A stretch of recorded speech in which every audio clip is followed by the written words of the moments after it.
3,500억 불을 우리 정부는 약간 모호한 전략적 모호성에서 좀 두고 민간이 주도적으로 수출을 하거나 투자를 하거나 할 때 네. 정부가 우회적으로 보증을 한다라든지 신용 공여를 한다라든지 이런 것까지 포함하는 개념이고 어디에 어떻게 투자할지도 사실은 민간 영역의 자유를 좀 맡겨달라. 이게 이제 우리 정부의 큰 틀에서 입장인데 네. 미국은 아닌데 우리가 펀드라는 개별 툴을 만들어낼 테니까 마치 캐피탈 콜인 것처럼 미국 정부가 요청하면 요청하는 기간에 맞춰서 딱딱 계좌에 돈을 꽂으라는 얘기예요. 돈을 직접 투자를 해라. 그렇습니다. 네. 그리고 그 돈에 대해서 사용처, 어디에 어떻게 쓸지, 심지어는 우리 기업과 상관없는 사회적 인프라 같은 것들도 미국이 좀 하겠다는 거거든요. 그래서 이런 경우에 그럼 우리가 도대체 예를 들어서 수익금의 90%를 미국이 가져가고 우리가 10%만 가져간다는 얘기는 다시 얘기하면 우리가 투자 수익률이 실제로 한 프로젝트의 투자 수익률이 10%라고 했을 때 우리가 가져가는 수익률은 1%밖에 안 된다는 네. 얘기예요.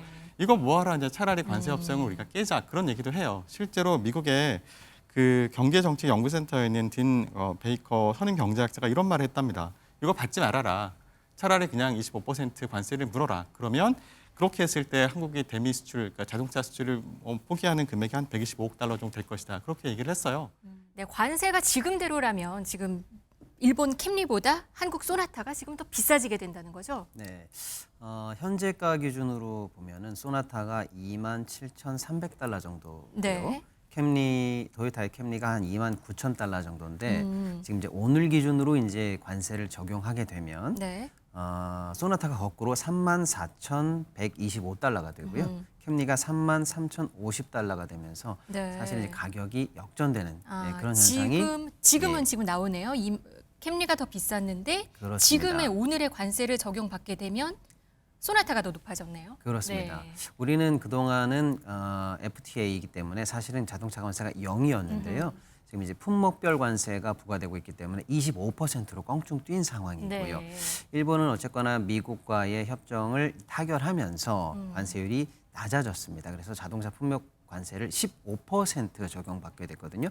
그러니까 우리보다 굉장히 낮은 관세를 받고 있어서 사실상 10% 차 이상의 관세 이익을 일단은 자동차 업계에서는 보고 있죠. 우리와의 네. 상대적 비교에 따라서요. 네. 그래서 우리가 지금 일본과는 사실 미국에서 굉장한 경합인데 굉장히 불리한 상황에서 지금 이제 좀 악전고토해야 되는 상황이다. 이렇게 좀 봐야 될 것 네. 같습니다.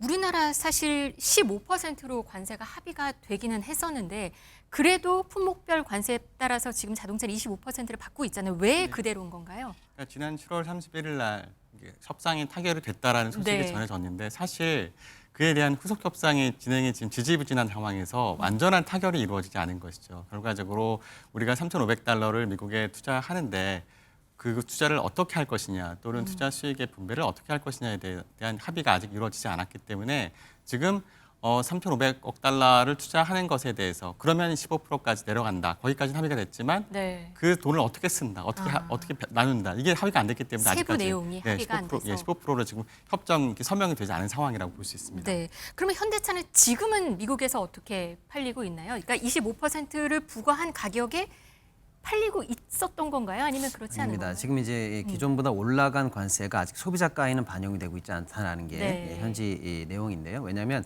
실제로 올라간 관세를 소비자에게 반영하면 평균입니다만은 대당 약 800만 원 정도의 가격 인상 요인이 됩니다. 네. 그러면 시장에서는 이제 사실상 동종 라인업에는 경쟁하기 힘든 상황이다 이렇게 봐야 되겠죠. 그래서 지금까지는 관세 충격을 현대라든지 1차 수입 이쪽에 네. 아무튼 공급자 라인에서 현재 커버하고 있는 걸로 보이는데요. 언제까지나 이 공급자 단에서 관세 부담을 계속 안아가면서 소비자 쪽으로 전이를 안 할 수 있는지 그 한계 시점이 점점 다가오고 있어서 지금 상황에서는 굉장히 지금 현대가 미국에서 좀 빡빡한 상황으로 가고 있다 이렇게 좀 봐야 될 것 같아요. 그러니까 자동차 업계 관계자들 얘기를 들어보니까 실제로 소비자 가격에 지금 인상된 관세를 반영하지는 않았지만 더 네. 이상 버티기는 어려운 상황이다라고 지금 전해지고 있는 상황입니다. 미국에서 한국 차는 잘 팔리고 있나요? 지금 뭐 거의 일본을 따라잡았다, 엄청 많이 팔렸다라는 얘기는 들리고 있긴 하거든요. 네, 제가 우리나라가 대미 수출을 하면 월 평균 한 100억 달러에서 110억 달러 정도 지금 수출을 하고 있거든요. 그 중에서 자동차가 차지하는 비중이 한 25% 정도 됩니다. 네. 그래서 매달 한 25억 달러 정도 수출이 되고 있었는데요.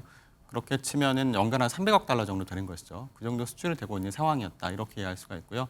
그다음에 현대차가 작년에 혼다를 제쳤다고 해요. 그러니까 미국 시장에서요. 네. 그러니까 일본 차는 뭐 혼다뿐만 아니라 토요타도 토요타도 있고 뭐 네. 다른 닛산도 있고 여러 차가 있기 네, 때문에 우리나라는 지금 현대기아밖에 없잖아요. 그래서 전체적인 수출 물량을 보면 한국 차가 미국 차에 비해서 수출 물량이 적지만 그래도 일본 차에 비해서? 네, 네, 그래도 네. 현대가 지금 전체 한 랭킹 4위 정도 된다고 하니까요. 네. 사실 상당히 선전하고 있다 이렇게 볼 수 있죠. 근데 관세 이슈로 있긴 해서 지금 수출이 좀 난항일 것이다라는 예상이 있었고 또 내부적으로도 파업 이슈가 있어서 좀 문제가 있지 않을까 했는데 그래서 좀 타결이 돼서 좀 현대차 입장에서는 나쁘진 않은 상황이라고 볼 수 있는 건가요? 지금 어떻게 봐야 될까요? 네, 그러니까 지금 몇 년 만에 지금 현대차에서 파업을 하겠다고 네. 선언을 했다가 극적으로 타결이 됐죠. 그래서 합의안을 보면 월 기본급 10만 원 인상한다. 성과급은 450% 지급한다. 그다음에 그다음 플러스 1,580만 원 지급한다. 주식도 뭐 30주 지급한다. 이런 식으로 해서 노조를 달랬다고 볼 수 있겠죠. 그래서 아무래도 지금 내부 보완이 있을 수 있었는데 네. 그래도 이제 안쪽으로는 어느 정도 노사와의 합의가 이루어졌다고 볼 수 있는데 근데 아직은 모릅니다. 그러니까 지금 노란봉투법이 이제 우리가 개정이 돼서 이제 곧 네. 6개월 뒤에 시행이 될 것이고 그다음에 지금 또 한 가지 남아 있는 이슈가 경영성과급의 통상임금 여부, 그러니까 포함 여부에 대한 아직 이슈가 남아 있거든요. 네. 지금 현대차에서도 이에 대해서 집단 소송을 하겠다라는 지금 입장을 밝혔기 때문에 사실 경영성과급이 통상임금에 포함되면 나중에 퇴직금을 굉장히 많이 받을 수 있거든요. 그래서 그 갈등이 아직까지는 지금 잠재해 있는 상황이다. 좀 지켜볼 상황이다. 그렇게 이해할 수 있습니다. 이 한미 관세 지금 후속 협상에 대해서는 지금 현재 교착 상태입니다. 산업부 장관이 귀국한 지 하루 만에 통상교섭본부장이 미국으로 갔는데요. 오늘 새벽에 도착을 했는데 기자들의 질문에 어떤 말을 했는지 들어보시겠습니다.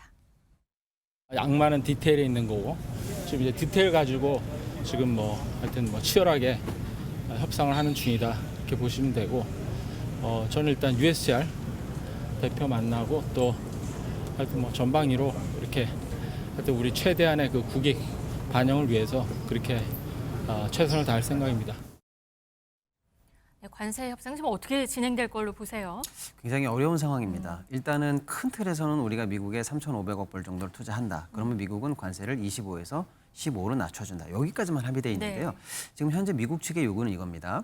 3,500억 불을 우리 정부는 약간 모호한 전략적 모호성에서 좀 두고 민간이 주도적으로 수출을 하거나 투자를 하거나 할 때 네. 정부가 우회적으로 보증을 한다라든지 신용 공여를 한다라든지 이런 것까지 포함하는 개념이고 어디에 어떻게 투자할지도 사실은 민간 영역의 자유를 좀 맡겨달라. 이게 이제 우리 정부의 큰 틀에서 입장인데 네. 미국은 아닌데 우리가 펀드라는 개별 툴을 만들어낼 테니까 마치 캐피탈 콜인 것처럼 미국 정부가 요청하면 요청하는 기간에 맞춰서 딱딱 계좌에 돈을 꽂으라는 얘기예요. 돈을 직접 투자를 해라. 그렇습니다. 네. 그리고 그 돈에 대해서 사용처, 어디에 어떻게 쓸지, 심지어는 우리 기업과 상관없는 사회적 인프라 같은 것들도 미국이 좀 하겠다는 거거든요. 그래서 사용처도 자기네들이 정하겠다. 그리고 우리가 투자된 금액에 대해서 예를 들어서 원금 상환이 될 때까지는 그 이익에 대해서 반반 정도를 가져갈 수 있지만 원금 상환 그 BP를 넘어가는 순간부터 미국이 이게 9를 가져가겠다. 이런 정도를 지금 세게 요구하고 있는 걸로 봐서는 그 정도 사안이면 우리가 협상에 응해서 사인을 하기는 좀 어려운 상황인 것 같아요. 근데 미국 입장은 이거예요. 너희들이 좀 어렵게 생각하는 건 알겠는데 옆 나라 일본은 이 문서에 사인을 했어. 왜 일본은 왜? 그렇습니다. 네. 그러니까 너희들도 사인해. 이런 지금 압박이 굉장히 심한 네. 상태고 근데 우리 정부 입장은 그겁니다. 일본과 우리가 경제적 체급이 다르지 않느냐. 일본은 예를 들어서 뭐 5천억 불 투자한다고 해도 준 기축통화국이고 그 정도 외화보유액이 충분히까지는 아닙니다만 그나마 버틸 수 있는데 우리는 외환보유가 그럼 4천억에서 4,100억 불 수준인데 3,500억 불을 너희들이 원하는 날짜에 가져간다라는 거는 그게 맞느냐 안 맞느냐를 떠나서 당장의 우리 입장에서는 환율 충격 같은 것도 당연히 예상할 수 그렇죠. 있거든요. 만약에 그게 현실화된다면 지금 환율보다 1,000원 이상 올라간다는 1,000원의 분석도 지금 얘기가 계속 있어요. 나오기 네. 때문에 이 상태로는 협상이 어렵다. 우리 입장을 좀 최대한 반영해서 윈윈하는 선에서 가보자. 이런 어떤 디테일 조정이 굉장히 지금 어려운 상황인 것 같습니다. 예. 여기에 또 대만도 지금 또 치고 올라가는 분위기입니다. 반도체 수출을 발판 삼아서 고속 성장을 하고 있는데 1인당 GDP 같은 경우는 우리나라를 추월을 했어요. 우리 지금 뭐 대만한테도 치이는데 한국 경제 위기 어떤 건가요? 돌파는 어떻게 해야 되는 건가요? 그러니까 참 어렵는 얘기입니다. 지금 우리나라 올해 경제 성장률 예측치가 0.8%인데요. 대만은 원래 3.1%를 예상을 했었다가 얼마 전에 수정치를 보고했어요. 네. 4.45%랍니다. 그러니까 우리나라보다 무려 지금 4배 이상, 5배 가까운 정도의 성장을 올해 한다는 뜻이에요. 이 정도 되면은 뭐 GDP가 역전되는 게 너무 당연하게 보이죠. 근데 심각한 것은 내년도 GDP 성장률 전망치가 우리나라는 1.8%거든요. 우리나라의 잠재 성장률이 한 1.9% 정도 된다고 지금 알려져 있는데 그것보다 못 미치는 수치예요. 그런데 네. 대만은 내년에도 한 2.81% 정도 성장한다고 전망되어 있습니다. 그러면 내년에는 또 격차가 벌어진다는 뜻이죠. 참 어려운 얘기예요. 아까 그 관세 협상 얘기로 잠깐만 돌아가면 이런 경우에 그럼 우리가 도대체 예를 들어서 수익금의 90%를 미국이 가져가고 우리가 10%만 가져간다는 얘기는 다시 얘기하면 우리가 투자 수익률이 실제로 한 프로젝트의 투자 수익률이 10%라고 했을 때 우리가 가져가는 수익률은 1%밖에 안 된다는 네. 얘기예요. 이거 뭐하러 이제 차라리 관세 협상을 우리가 깨자 그런 얘기도 해요. 실제로 미국의 그 경제정책연구센터에 있는 딘 베이커 선임 경제학자가 이런 말을 했답니다. 이거 받지 말아라. 차라리 그냥 25% 관세를 물어라. 그러면 그렇게 했을 때 한국이 대미 수출, 그러니까 자동차 수출을 포기하는 금액이 한 125억 달러 정도 될 것이다. 그렇게 얘기를 했어요. 도대체 이 숫자가 어떻게 나왔는지 제가 나름 추론을 해봤더니요. 네. 이게 결과적으로는 이제 한 가지 오해할 수 있는 게 실제로 관세 25%가 된다고 해서 소비자 가격이 저렇게 드는 건 아닙니다. 왜냐하면 기업들이. 그러면 네. 소비자는 비싸니까 덜 살 거잖아요. 네. 그러니까 가격이 오르면 소비자는 거기에 반응을 할 거고 네. 그 반응하는 정도를 우리가 이제 경제학에서는 가격 탄력성이라는 지표를 얘기하거든요. 그런데 지금 2019년에 조세재정연구원에서 발표한 보고서에 따르면 자동차는 좀 가격 탄력적이라고 얘기합니다. 그리고 가격 탄력성이 한 2에서 5 정도 된다라고 이렇게 밝힌 적이 있어요. 그러면 미국 시장에도 그대로 적용된다고 하면 그러면은 관세가 25% 증가했을 때 그럼 수요는 50% 정도 줄어든다는 뜻이거든요. 그러면은 지금 300억 달러 수출치에서 절반이 줄어드니까 150달러 네. 정도 수출이 줄어든다. 실제로는 가격이 그렇게까지 오르진 않기 때문에 그걸 네. 감안하면 125억 달러라고 얘기하는 것 같아요. 그러면 우리가 125억 달러 정도 포기하면 3,500달러 투자 안 해도 된다는 얘기가 되는 거예요. 따라서 이런 거 생각해 보면 정부가 골치 아플 수밖에 없죠. 골치 아프죠. 그래서 그리고 아마도 또 만약에 보복 관세하면 어떻게 할 거예요? 보복 관세하면 이제 큰일 나는 건데. 그런데 일단 25% 얘기했고 그다음에 네. 지금 이것도 미국에서도 이것이 위헌 소지가 있다는 얘기가 나오고 있기 때문에 네. 정부에서 좀 숨을 길게 가지고 협상을 좀 해보자. 국민들께 좀 인내해달라. 그런 지금 말씀을 하시는 네. 게 아닌가 생각이 듭니다. 구인철 부총리는 해야 한다. 이런 뭐 사직생의 각오로 성장 전략을 과감히 펼칠 것이다. 한국 경제를 믿어달라. 이렇게 강조를 하고 있는 상황입니다.